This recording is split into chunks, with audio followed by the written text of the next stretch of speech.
everyone. Welcome. Thank you for joining us. I'm Dr. Jennifer Gordon. I'm the chair of IAPMD's Clinical Advisory Board, and I'm very excited to welcome you to our professional community webinar, The Year in Review, PMD Research Highlights of 2024. So we've seen some really interesting research come out this last year, and I thought it would be fun to highlight some of what we've been seeing. I also thought that this might be of interest not only to researchers and clinicians, but patients as well. So I'm going to do my best today to present the year's research in a way that's accessible to everyone. Before I get started, I'll say a little bit about myself. So I'm a clinical psychologist by training. I'm an associate professor at the University of Regina, and I'm also the director of the Reproductive Mental Health Research Unit and a Canada Research Chair in Reproductive Mental Health. So my research is focused on the impact of reproductive events, including the menstrual cycle, on mental health. So before we start, I'm going to say a few words about our organization and go over a few housekeeping points. So to those of you who are new to IAPMD, so that is the International Association for Premenstrual Disorders, we are an international nonprofit organization, and we provide information, support, and resources to those impacted by premenstrual disorders.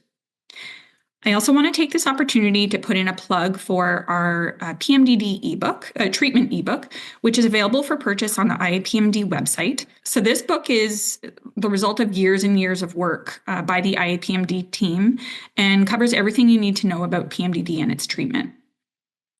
We also have another new release. So the book Hope was written by Erin Kinghorn. So Erin serves as a member of our board of directors and has 15 years of experience living alongside PMDD and has provided direct peer support to hundreds of partners in the past 5 years. It really is a really amazing book.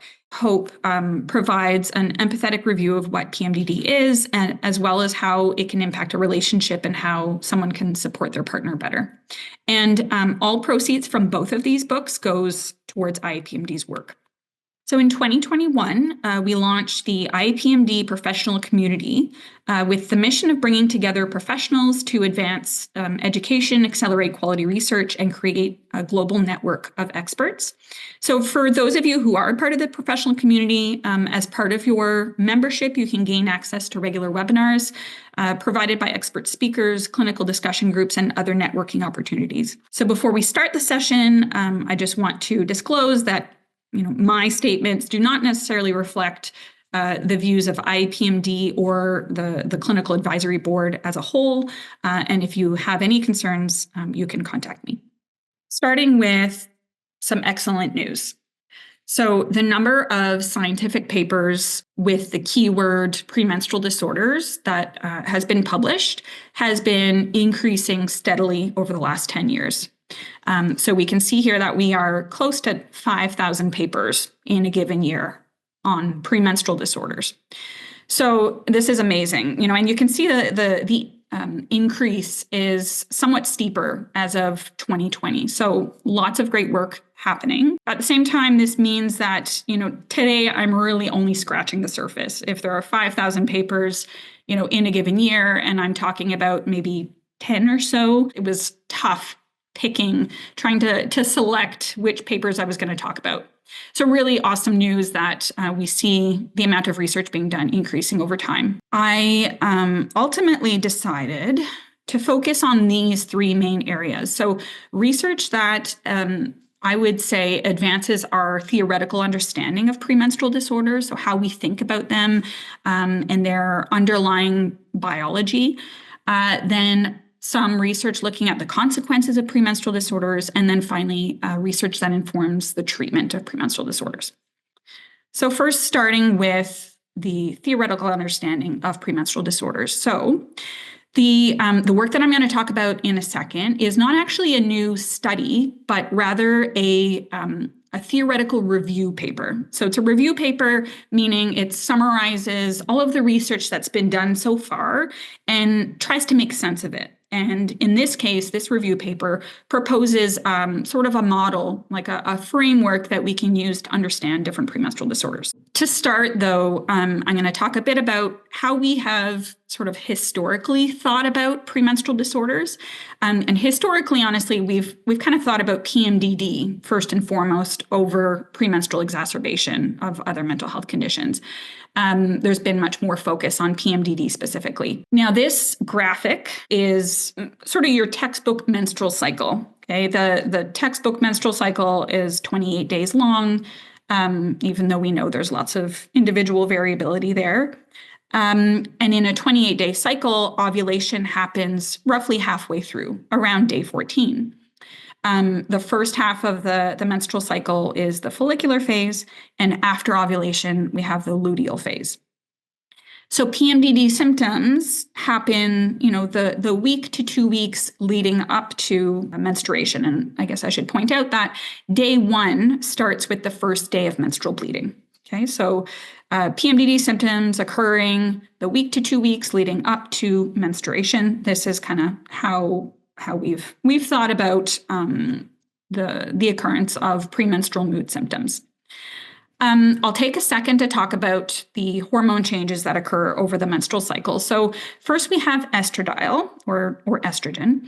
So early in the follicular phase, estrogen levels are low, and then they rise to reach peak levels right before ovulation. After ovulation, there's a little bit of a dip, and then sort of medium to high levels of estrogen until the days leading up to menstruation. There's a big drop in estradiol.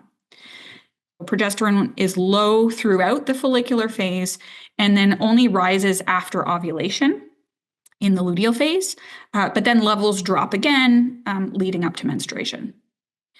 So there is research showing that people who have PMDD are sensitive to the rise in hormones in the luteal phase.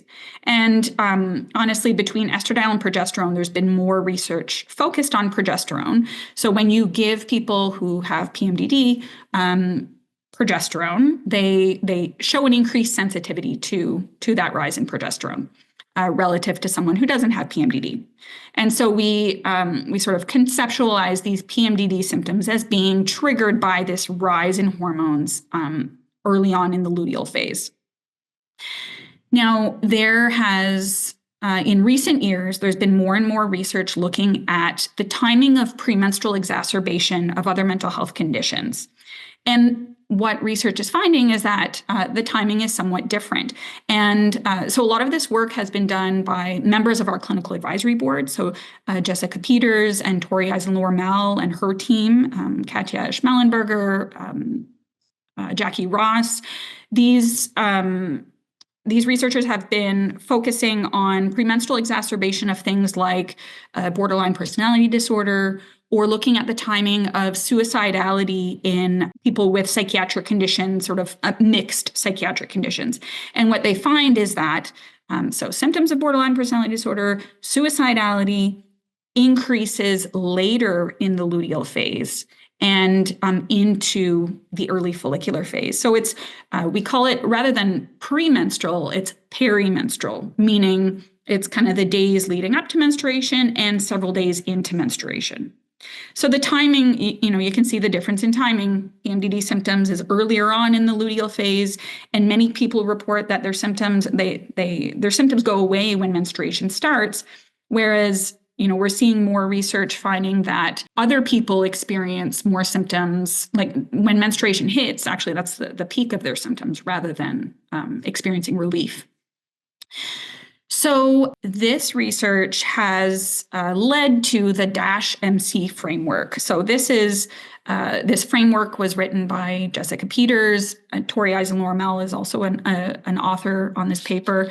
And so the DASH-MC framework stands for Dimensional Affective Sensitivity to Hormones Across the Menstrual Cycle. And the gist of it is basically they're proposing that any given individual can be sensitive to any combination of the following. So a rise in estradiol or fall in estradiol. Oh, sorry, there's one thing I forgot to say. So we see the onset of symptoms late in the luteal phase into the follicular phase. And Tori Eisenlohr and her team conducted a randomized control trial in which they prevented this drop in hormones at the end of the luteal phase. So they stabilized estradiol and progesterone here. And what they found was that they prevented the onset of PME symptoms. In this case, it was suicidality specifically. So people who experience the withdrawal in estradiol and progesterone at the end of the luteal phase experienced an increase in suicidal ideation, whereas people who continued to take hormones, so they avoided this drop in hormones, they didn't experience symptoms. And so based on that research, it's telling us that these symptoms here that are occurring later in the luteal phase into the follicular phase are actually triggered by a drop in hormones, right? So we have some people who are sensitive to the rise in hormones early in the luteal phase, and then some people who are sensitive to the drop in hormones later in the luteal phase. Sorry, forgot to make that point.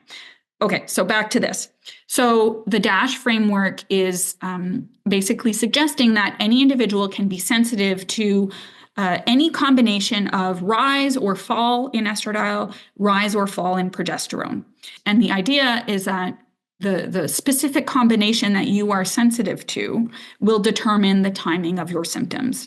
So if you are more sensitive to, the rise in progesterone, for example, you're going to experience more symptoms soon after ovulation, versus if you're more sensitive to a drop in estradiol and progesterone, you're going to experience symptoms later in the cycle. So this is the figure that they include in their paper. So this is just showing the different hormone changes that are occurring across the menstrual cycle. And one point that I want to make here is that they also propose that the symptoms that are most prominent differ depending on the hormone change. So with this rise in estradiol and progesterone, that's associated with more of the typical PMDD symptoms: irritability, increased sensitivity to rejection, being more prone to conflict. Whereas the drop in ovarian hormones at the end of the luteal phase is more related to depressive type symptoms. So anhedonia means lack of interest or pleasure in normal activities, suicidal ideation, behavior, and depressive mood. So it's a different flavor, that we're getting later in the luteal phase. They also in this paper make the point that some people are sensitive to the rise in estradiol leading up to ovulation, right? So that's really when estradiol levels peak. So they make the point that this is much less studied. There's a lot less research looking at symptoms around this time. But the research that has been done has found that this period of time can be associated with greater risk-taking behavior. So things like binge drinking, risky sex, increased aggression, that type of thing. So they say, more research is needed, but there's some indication that this may trigger these types of symptoms in some people. Now, I'm going to just briefly include some other details that were actually in the figure. I don't want it to be too overwhelming, so I'm going to kind of briefly touch on this.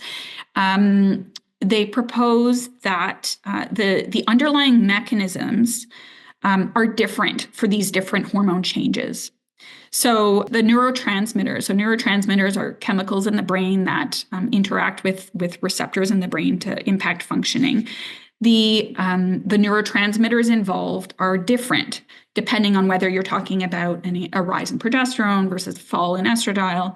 So just very briefly, estradiol is thought to be interacting with the dopaminergic system in the brain, but also potentially serotonin, whereas progesterone has a greater effect on GABA, which is another neurotransmitter in the brain, as well as serotonin. So just suffice it to say that the underlying neurobiological mechanisms are thought to be different depending on the specific hormonal trigger that we're talking about. So the clinical implications of this work are that, number one, it helps us to explain individual differences that we see.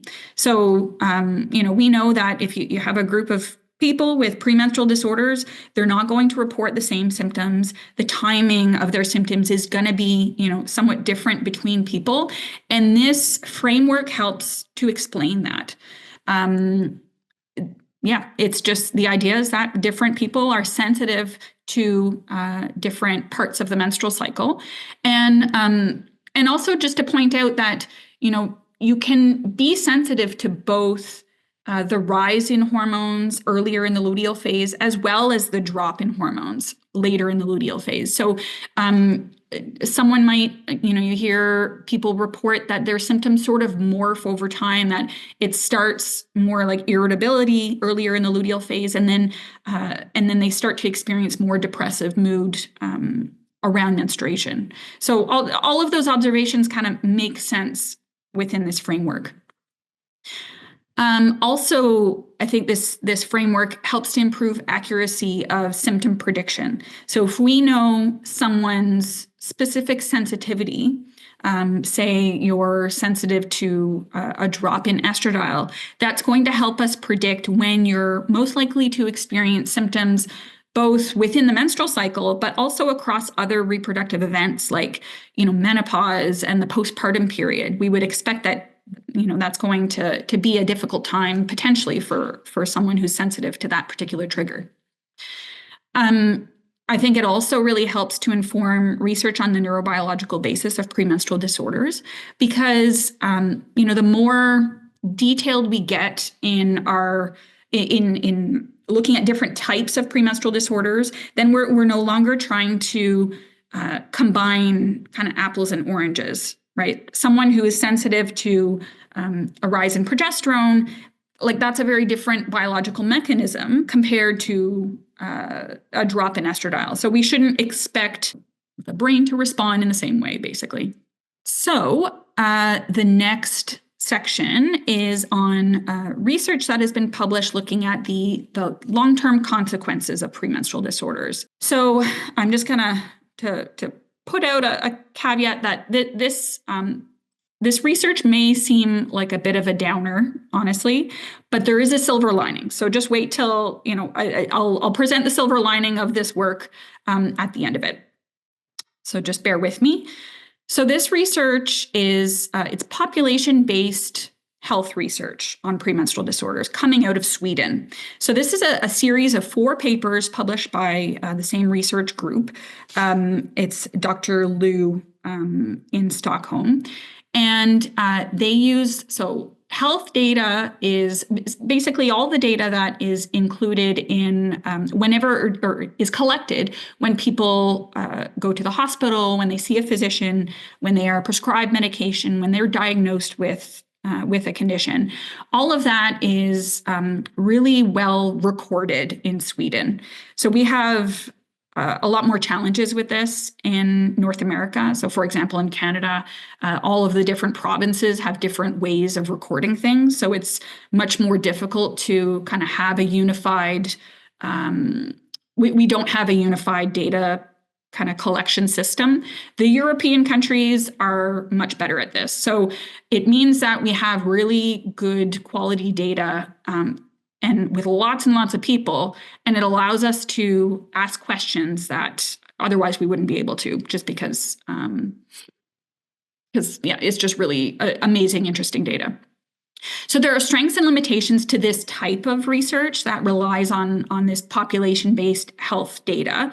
So on the one hand, the strength is that you have huge numbers of people, right? Where I'll show you the numbers there. It's like in the tens and hundreds of thousands of people. So obviously that's a strength. And we know that it's generalizable to the population as a whole, within the given country, because, well, it's looking at population data. On the flip side, though, the limitation is that the way in which this research defines premenstrual disorders or diagnoses premenstrual disorders is not exactly what we would typically like. So usually you want to confirm a premenstrual disorder diagnosis using daily ratings for 2 menstrual cycles. So that is not necessarily done in the research that I'm going to be showing you, because the definition of premenstrual disorders is based on a physician's diagnosis or the prescription of medication for the indication of premenstrual disorders. We have no guarantee that that individual physician required the patient to track their symptoms for 2 months. So that's just a potential limitation, but nonetheless, this is really valuable work. So I'm going to show you these papers and also just to mention that these are really what we call high impact journals. So journals that are read by a lot of people. So it's really awesome that this work is being read by the research community at large. Okay, now I'll actually get to what they did. So one thing that they looked at was the impact of premenstrual disorders on relationships. So this is a 9-year follow-up study with over 15,000 people. So again, like really big numbers. And what they found was among married and cohabiting couples, there is an increased risk of relationship dissolution, so divorce essentially, in those with premenstrual disorders versus those without. So it's not a huge difference, it's about a percentage point, maybe a little bit less of a difference, but over a 9, this is the percentage difference per year. So over time, it does make a noticeable difference. There's also an increased risk of sick leave. So this is the percentage of people going on sick leave in any given year. And there's a fairly large difference there of about 4 or so percentage points, 3 to 4. And a very similar pattern was seen for unemployment as well. This comes from a paper that we actually discussed in a journal club meeting earlier this year. So this particular paper found that there was an increased risk of perinatal depression in those with premenstrual disorders. It was more than, I think, close to like 3 times more likely in those with premenstrual disorders versus those without, which really makes sense because if you're more sensitive to hormone changes across the menstrual cycle, it makes sense that you would be more sensitive to hormone changes in the perinatal period.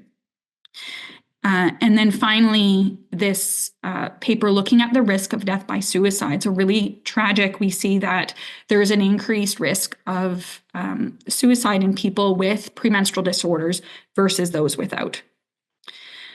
So this is, obviously terrible. It shows the burden associated with premenstrual disorders. It causes a lot of suffering, but there is a silver lining here. So I guess on the one hand, it confirms what patients already know, right? We already know that premenstrual disorders disrupt romantic relationships. It makes it more difficult, at work. We know that people with premenstrual disorders experience suicidal ideation. And there's other research showing that premenstrual disorders increases the risk of other reproductive mood disorders. So it's not that this is, oh, wow, we never knew this, like, what news? It's more that, like, it's so great that this is now documented in these huge databases, in these very well-respected journals.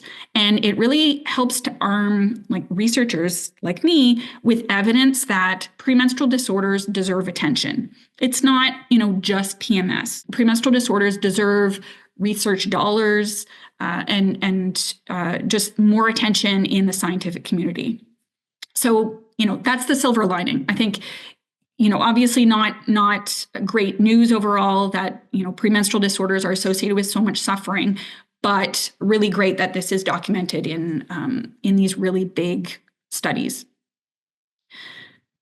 And finally, I'm going to talk about a paper that came out this year that informs the treatment of premenstrual disorders. So this is a Cochrane review. So Cochrane reviews are a special kind of review paper, meaning that they take all of the data that's been done addressing a particular question, and they do a really, really good job of summarizing that research. So they combine all of the data together to come out with like a fairly definitive answer about a particular research question. So in this case, the question is, what is the efficacy of SSRIs, selective serotonin reuptake inhibitors, for PMDD? So there were a couple studies looking at PMS, but most of the studies were looking at diagnosed PMDD. So they included 7 randomized controlled trials that looked at continuous administration of SSRIs,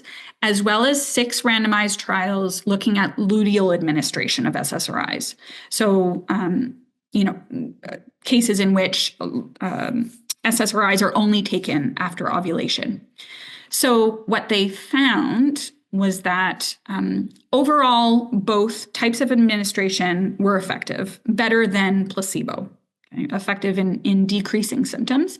But there was a bit of a difference in how large the effect was between luteal administration versus continuous administration.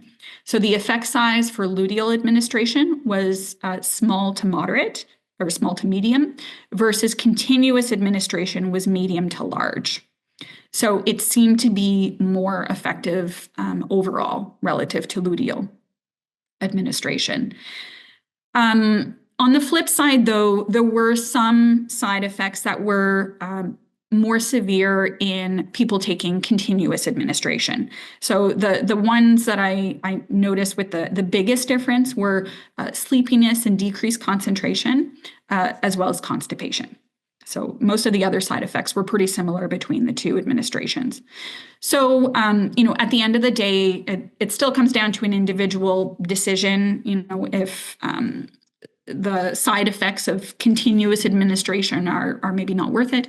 But just worth considering that if someone isn't benefiting from luteal phase administration of an SSRI, it might be worth considering moving up to continuous administration, sort of based on the findings of this research.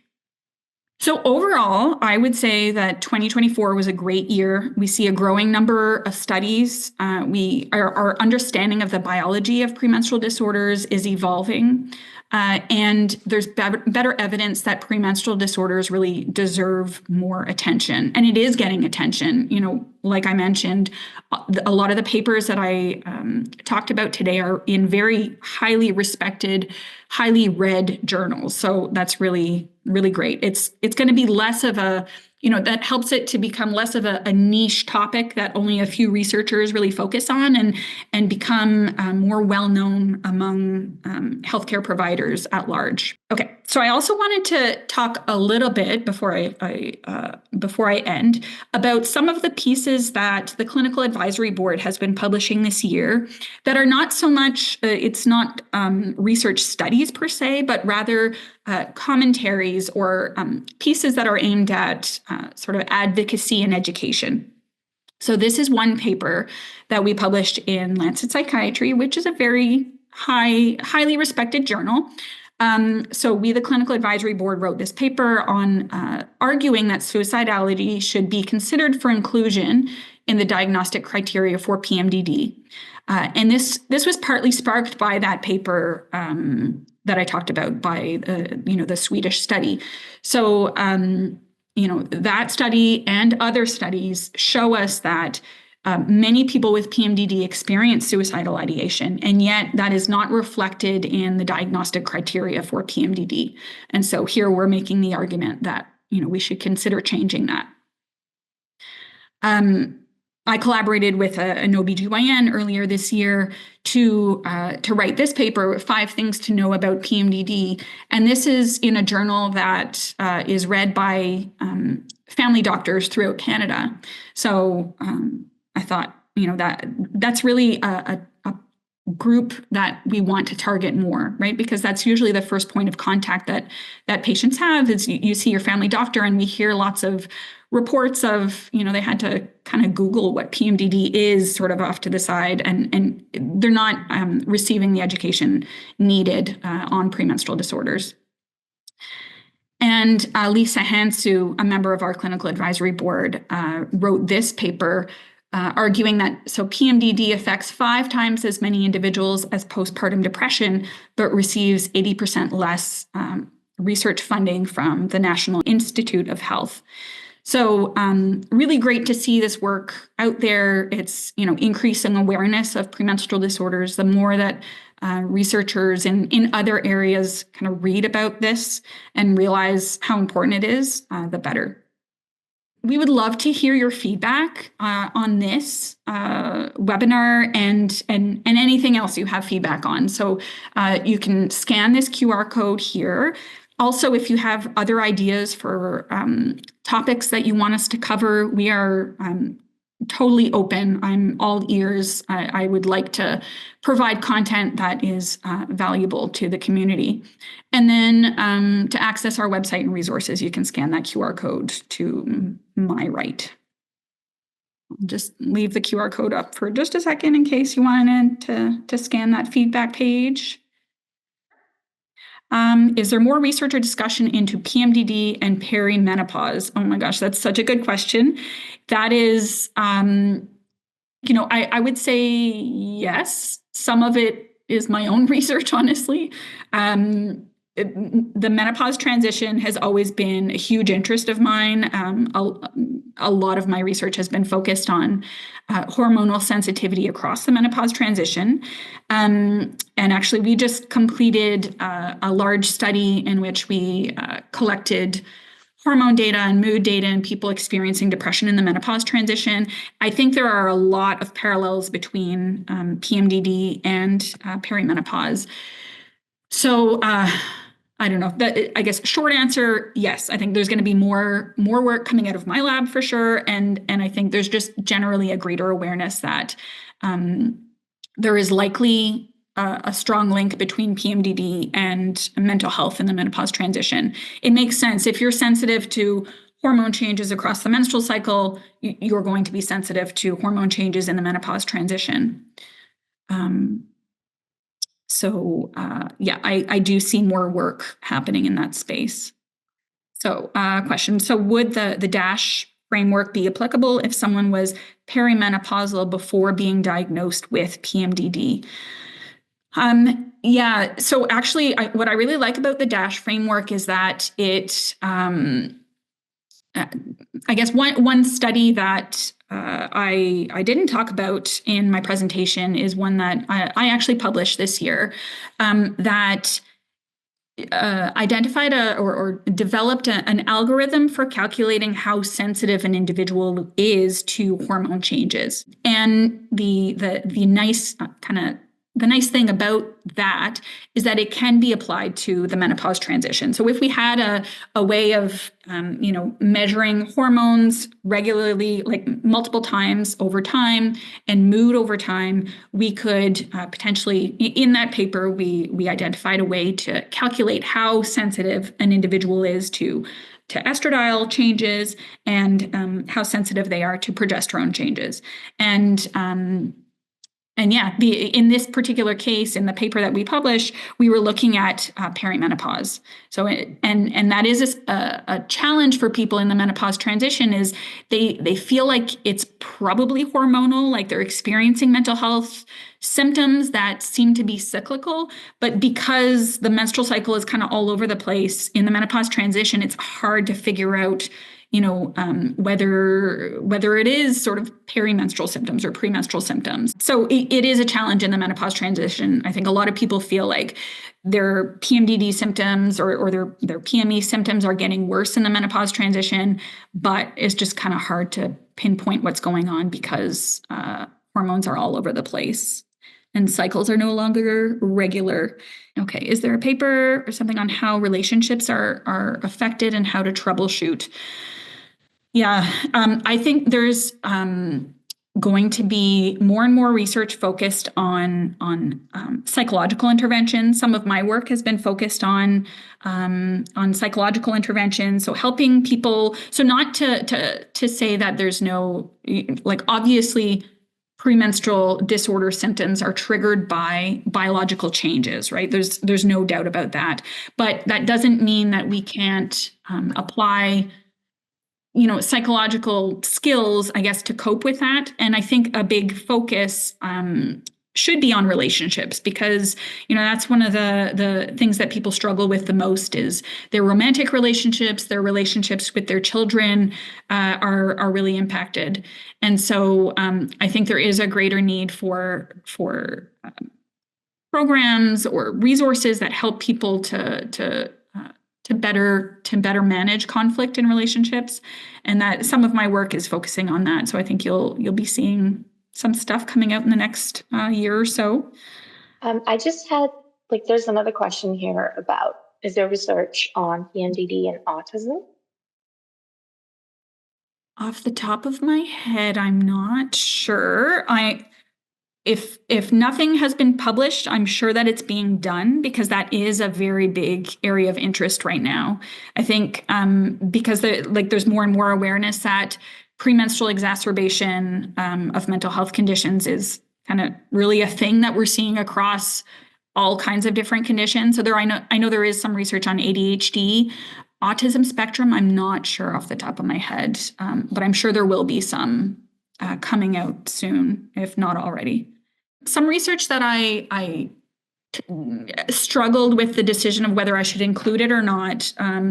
So one was that hormone sensitivity calculator sort of idea. And then the other paper that came out kind of at the tail end of 2023 and into basically it came out at the beginning of 2024 is a paper looking at the mechanisms by which SSRIs work. So it was looking at different neurosteroids that act on various neurotransmitters.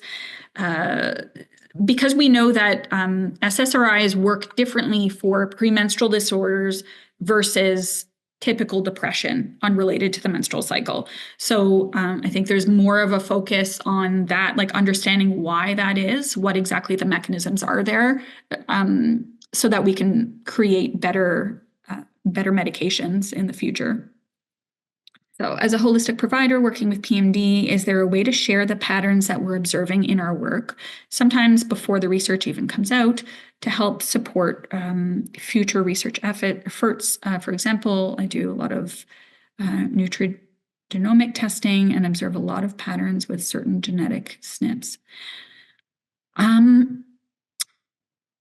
mean, I'm not sure, the best, like here with IAPMD, we try to create opportunities for researchers, patients, and clinicians to gather together and share observations and thoughts. I think we're actually applying for a grant right now, aiming to do just that. So that hoping to because I agree there can be a lot of value in everyone coming together and sharing their observations, because sometimes people, working on the ground with people experiencing PMDs on a day-to-day basis, they might have, awesome insights for researchers who are more focused on sort of the basic biology of things. So I guess, look out for opportunities. IAPMD we're submitting a grant right now to create to hopefully do another roundtable. A few years back, we had a roundtable that brought together researchers, clinicians, and patients, and I thought a lot of great insights came out from that, and we're hoping to do that again. Is there any research as to a connection to the? Yeah, not that I know, Kristen. Not that I've seen this year. So the link that Sneha just put is Lisa Hansu's paper. Maybe I should have included it after all. It was a really tough decision. There's so much great work happening this year. So yeah, that's the paper on looking at the mechanisms by which SSRIs are working in premenstrual disorders. So that might be of interest to the researchers and clinicians in the audience. Okay, maybe I'll do one last question and then we'll say goodbye. So are you aware of any side effects with a chemical menopause other than usual menopause symptoms, for example, neurological disorders? Not that I know, though honestly, we've been talking about, in my lab anyway, talking about doing more research looking at the psychological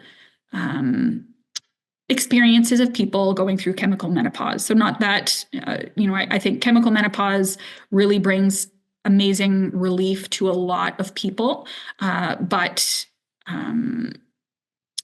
doing more research on potential side effects or people's experiences with it, I think would be valuable. Yeah. So regarding progesterone, I don't want to get into a big debate, but honestly, I know that some of the members of our clinical advisory board feel strongly that taking progesterone is really not indicated in many instances for people with premenstrual disorders. In most instances, some people are very sensitive to progesterone, and so I know that there's a strong feeling that's typically not going to be helpful for a lot of people with premenstrual disorders, and it can trigger, for some, suicidal ideation can trigger some pretty serious symptoms. So I would be very cautious in using progesterone therapy for PMDD. And it makes sense given the research that shows us that people with PMDD are sensitive to that rise in progesterone. Yeah, so for Tori's paper, administering hormones to prevent the drop in, I can't remember the exact combination, but it was a combination of estradiol and progesterone. It was aimed at mimicking sort of the luteal phase levels of hormones to prevent the drop. So it was a combo. The area of progesterone and Dr. Dalton's work, it's a contentious area. I know I've definitely seen debates come out in the Q&A. So I don't want to get into it too much right now. So I think I will end it there. Thank you all so much for attending. I hope this was interesting, and feel free to reach out with questions. I'm also happy to share specific papers. I don't think, for copyright reasons, I don't think I can share all of the papers that I discussed just to everybody, but if there are particular papers that you don't have access to that you would like, feel free to contact me directly, and I'm happy to share that.